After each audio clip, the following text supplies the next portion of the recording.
আসসালামু আলাইকুম। আবারও হাজির হয়েছি একটি ঐতিহাসিক স্থান নিয়ে।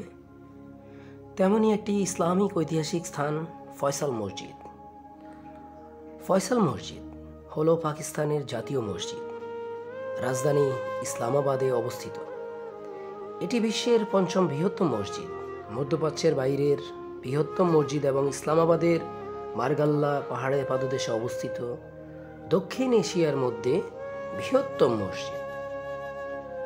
সৌদি আরবের প্রয়াত বাদশাহ ফয়সালের নামানুসারে এর নামকরণ করা হয়েছে।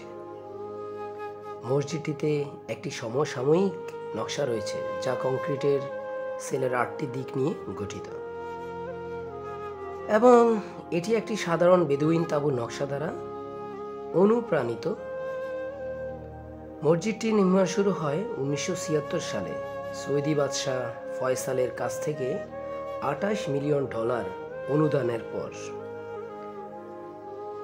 এই কারণবশত মসজিদটির নামকরণ করা হয়েছে ফয়সাল মসজিদ, যা এখনও এই নাম বহন করে আসছে। তুর্কি স্থপতি বেদাত দালুকায়ের অপ্রচলিত নকশা একটি আন্তর্জাতিক প্রতিযোগিতার পর নির্বাচিত হয়েছিল এই মসজিদের নকশা। মোটামুটি 10,000 উপাসক একসাথে থাকতে পারে এই স্থপতির মধ্যে। এটি ফয়সালের এভিনিউয়ের উত্তর প্রান্তে অবস্থিত।